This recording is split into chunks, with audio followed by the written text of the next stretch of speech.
राष्ट्रीय best selling लेखक आचार्य प्रशांत जी का एक बुक सही कर्म, सही नौकरी, सही काम, सही जिंदगी, आचार्य प्रशांत। इस बुक में आचार्य प्रशांत जी हम लोगों को क्या बताते हैं ये जानते हैं। चलिए आज पढ़ेंगे चैप्टर 4, जो अनासक्त हो सब काम करे वही श्रेष्ठ है, पेज नंबर 27। भगवत गीता से सीखे कर्म माने क्या। इसमें लिखा गया भगवत गीता अध्याय 3 के श्लोक, कोई भी क्षण भर के लिए बिना कर्म किए नहीं रह सकता, क्योंकि सभी प्रकृति से उत्पन्न गुणों द्वारा विवश होकर कर्म करते हैं। श्रीमद् भगवद गीता अध्याय 3। आचार्य प्रशांत द्वारा दिया गया काव्यात्मक अर्थ, बिना कर्म के रह पाना संभव नहीं, क्षण भर को भी प्राकृतिक गुणों के बस में चल रहे हैं कर्म सभी। आचार्य प्रशांत जी श्री कृष्ण कह रहे थे 5वें श्लोक में कि कर्म तो होगा ही, जो प्रकृति से उत्पन्न है वो कर्म ना करे ऐसा संभव नहीं। 5वां श्लोक था जब बोले कि जो प्रकृति का है वो क्षण भर भी कर्म किए बिना नहीं रह सकता। हमें जितना भी प्राकृतिक है वो समय के वशीभूत है, तो उसमें गति, उसमें बदलाव लगातार होंगे ही, तो गति तो होगी। कोई ऐसा नहीं हो सकता जो कर्म में, विचार में और वृत्ति में गति को रोक पाए, वो संभव नहीं। गति तो होगी। गतिहीनता, निश्चलता तो सिर्फ एक ही जगह संभव है, उसका नाम है आत्मा। गतिहीनता, निश्चलता तो सिर्फ एक ही जगह संभव है, उसका नाम है आत्मा। उसके अलावा अस्थायित्व को, अगति को, परिवर्तनहीनता को कहीं और तलाशना मूढ़ता है। उसी को नास्तिकता भी बोलते हैं। जो वस्तु आपको मात्र आत्मा में मिल सकती है उसकी आस और तलाश कहीं और करना ही कहलाती है नास्तिकता। तो एक ये गलती होती है हमारी कि जो चीज़ें मात्र आत्मा दे सकती है हम उसको खोजने निकल जाते हैं अन्यत्र, ठीक है। और दूसरी गलती ये होती है कि जो गुण प्रकृति के होते हैं उनको हम आरोपित कर देते हैं आत्मा पर। दो तरह की माया हो गई ना। एक तो ये कि जो कुछ मात्र आत्मा का है उसको आपने कहाँ खोज निकाला अपनी बुद्धि से प्रकृति में, ये एक प्रकार की मूढ़ता है, नास्तिकता है, जो भी कहिए अश्रद्धा है। और दूसरे प्रकार की ये होती है कि जो कुछ प्रकृति का है वो आप मोहित होकर कहाँ देखने लग गए आत्मा में। तो प्रकृति का है, उदाहरण के लिए आवागमन, सब प्रकार की गतियाँ, नाम, रूप, ये सब किसके हैं? प्रकृति के हैं। तो उन सबको अगर आरोपित कर दिया आत्मा पर तो ये गड़बड़ हो गई। जो प्रकृति का है उसको आत्मा पर डाल दिया, ये गड़बड़ हो गई। तो आत्मा का उसको प्रकृति में ढूंढने निकले, ये गड़बड़ हो गई।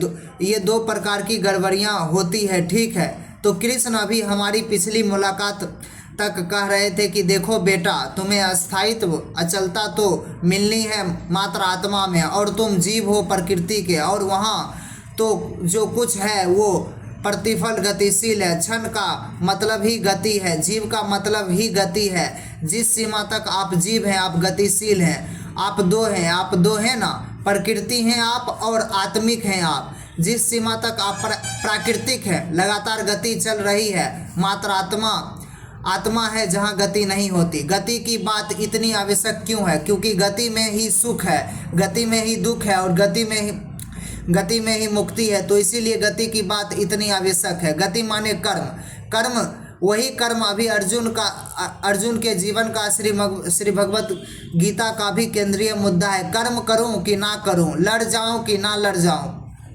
तो गति में ही सब कुछ है। गति में ही पतन है, गति में ही उद्धार है, कल्याण है। हम कहते हैं ना अधोगति, हम कहते हैं ऊर्ध्वगति, तो गति ही सब कुछ है। अर्जुन कह रहे हैं गति मुझे करनी नहीं, श्री कृष्ण कह रहे हैं देखो ये तो संभव ही नहीं कि तुम गति ना करो, क्योंकि जीव तो तुम हो प्राकृतिक, तो गति तो तुम करोगे ही। ये तो सोचना ही नहीं कि तुम गति नहीं करोगे। अर्जुन कह रहे हैं नहीं, मैं अगर लड़ाई ना करूँ तो ये हो जाएगा ना कि मैं गति नहीं करी।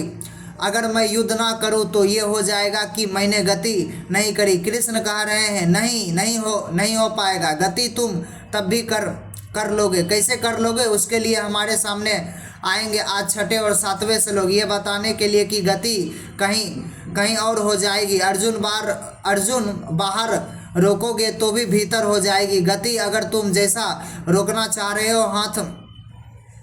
हो कि हाथ रोक लिए, धनुष छोड़ दिया, बाण नहीं उठाए और इसको तुम नाम दे दिया गतिहीनता का, तो ये तुम गलत कह रहे हो। वो गति भीतर भीतर चलती रहेगी। ठीक है, उसके लिए हमारे पास आते हैं आज छठे और सातवें श्लोक जिसमें अहम का, मन का और गति का संबंध समझेंगे। ठीक है, तो सबसे पहले छठा श्लोक, जो अज्ञानी व्यक्ति मन से तो शब्द स्पर्शित इंद्रियों के विषय का चिंतन करता है पर हाथ पैर आदि कर्म इंद्रियों को ऊपर से संयत करके रहता है, वह मिथ्याचारी कहलाता है।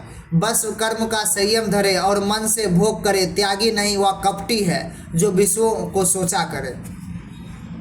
क्या कर रहे हैं? जो कर्म इंद्रियों का संयम करता है, जैसे तुम करने जा रहे हो अर्जुन। कर्म इंद्रियों को तो रोक लूँगा, हाथ नहीं उठाऊंगा। कर्म इंद्रियाँ यही है ना, हाथ दिखाते हुए हाथ नहीं उठाऊंगा, बाण नहीं चलाऊंगा, तो कर्म इंद्रियों का संयम करता है पर मन से इंद्रियों के विषय में ही स्मरण में लगा रहता है। ऐसे मूर्ख को, ऐसी विमूढ़ता को मिथ्याचारी माने कपटी कहते हैं। समझिएगा, जो कहता है कि कर्म इंद्रियों का संयम करना है, जो कर्म इंद्रियों को तो संयम में लगा है। कर्म इंद्रियां कौन सी होती है? जो बार बार दिखाई देती है, हाथ पांव माने ऊपरी चीज़, जो खुद को भी दिखाई दे सकती है और दूसरों को भी। आपके विचार तो कोई देख नहीं सकता, आपके हाथ पांव की गति कोई देख सकता है, आपके शब्द कोई सुन लेगा, पर सूक्ष्म कर्म है भीतरी, वो तो कोई देख नहीं पाता। तो जो कर्म इंद्रियों को ऊपरी संयम करता है, वह भीतर भीतर इंद्रियों के ही विषयों का चिंतन करता रहता है। ऐसे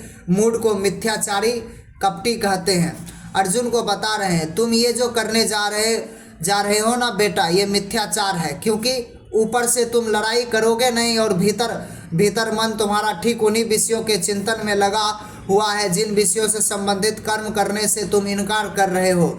उदाहरण के लिए तुम तीर किस पर चलाने से इनकार कर रहे हो? द्रोणाचार्य पर, पितामह पर। ठीक जिन विषयों के प्रति कर्म करने से तुम विरोध दिखा रहे हो, उन्हीं विषयों का आंतरिक तौर पर तुम चिंतन कर रहे हो। क्योंकि भीतर भीतर अर्जुन यही सोच रहे हैं कि मैं छोटा था, पितामह गोदी में खिलाते थे और ये सब भाई थे, अब चलो अब इनसे दुश्मनी हो गई, कोई बात नहीं, बचपन में कैसे साथ खेलते थे याद आ रहा होगा, दुर्योधन के कभी पीछे पीछे भागे होंगे अर्जुन, कभी कुछ हुआ होगा, बचपन की सब बातें पितामह के पीछे से आकर पकड़ लिया, द्रोणाचार्य ने सजा दे रखी तो अर्जुन खड़े हुए, कभी शाबाशी मिली, अब वही सब विषय तो भीतर घूम रहे हैं। वही द्रोण जो सामने खड़ा है, उसने कह रहे हैं कि उनके प्रति कर्म नहीं करूंगा, इनसे संबंधित कर्म नहीं करूंगा। बाहर वो खड़े हैं, उनसे संबंधित कर्म नहीं करूंगा। इन इंद्रियों को, हाथ को दिखाते हुए कर्म नहीं करूंगा और इन इंद्रियां मस्तिष्क की ओर इशारा करते हुए कि कर्म लगातार किया जा रहा है, क्योंकि ये जो मनेंद्रियां हैं इसका कर्म क्या है? विचार भाव, तो वो लगातार चल ही रहा है। ऊपर ऊपर स्वयं को दर्शाने को, दूसरे को प्रदर्शित करने को कर रहे हो। मैं तो कुछ कर नहीं रहा, सब कुछ रहे हो, बस भीतरी तौर पर कर रहे हो। किसी को तुम देखने नहीं दे रहे हो, बस किसी को पता ना चले। यही तो कपट की परिभाषा हुई कि सब कर रहे हैं, पता नहीं चलने देंगे। हाँ, तो कृष्ण कह रहे हैं कि ऐसे को बोलते हैं मिथ्याचारी। मिथ्याचारा स उच्यते, ऐसे को हम कहते हैं मिथ्याचारी। ये बात ठीक नहीं है। बाहर जो काम करने से मना कर रहे हो, भीतर उसी काम का या उसी विषय का लगातार चिंतन या ख्याल कर रहे हो, ये तो बात ठीक नहीं। और इतना ही नहीं, भीतर उस विषय को तुमको जो भी रस मिलता है विचार से, वो तो लूट ही रहे हो। बाहर दूसरों की दृष्टि में, समाज के क्षेत्र में सदाचारी भी कहला रहे हो। लोग कह रहे हैं ये देखो, ये तो फलाने विषय में कितना दूर रहता है इसको तो कोई लेना देना नहीं है, बढ़िया आदमी है ये। और ये जो बढ़िया आदमी है जिस विषय से ऊपर ऊपर दूर है, अंदर अंदर लथपथ है, ठीक उसी चीज से। तो कृष्ण कह रहे हैं कपटी मिथ्याचारी, ठीक है। और इसके बिल्कुल विपरीत अगला श्लोक है। आज हमें दो श्लोक लेने पड़ेंगे। आमतौर पर हम एक ही लेते हैं क्योंकि छठा और सातवां बिल्कुल आपस में गुथे हुए हैं, एक को नहीं ले पाएंगे दूसरे के बिना। सातवां श्लोक, जो चक्षु कर्म आदि ज्ञान इंद्रियों को मन के द्वारा संयत करके अनासक्त भाव से कर्म इंद्रियों के द्वारा कर्मयोग का अनुष्ठान करता है वही श्रेष्ठ है। अपनी सारी इंद्रियों पर मन से संयम रखता है। श्रेष्ठ वही जो कर्म सब अनासक्ति में ही करता है। ये बिल्कुल विपरीत दूसरी तरह का जीव है जो हमारे सातवें श्लोक में आ रहा है। ये जीव क्या कर रहा है, किंतु जो मन के द्वारा इंद्रियों का संयम करके, ऊपरी संयम नहीं, मन के द्वारा इंद्रियों का संयम करके कर्म इंद्रियों के माध्यम से अनासक्त होकर कर्मयोग का अनुष्ठान करते हैं, वे विशिष्ट हैं, विरल है, वो विशेष है और अलग है और विरल है।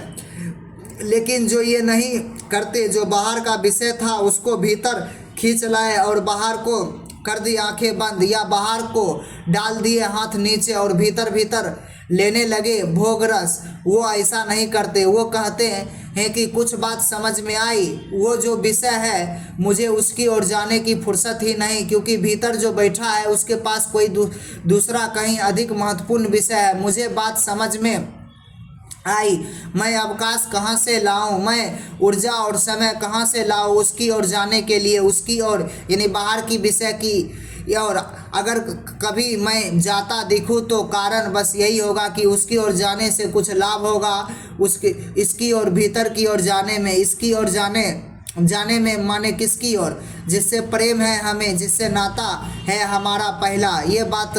ये बात हमें समझ में आई तो उसकी ओर जाने कि हम बहुत फिक्र परवाह करते नहीं, उस विषय से हमारी आसक्ति है ही नहीं, तो संयम हो गया, अब अपने आप हो जाएगा। और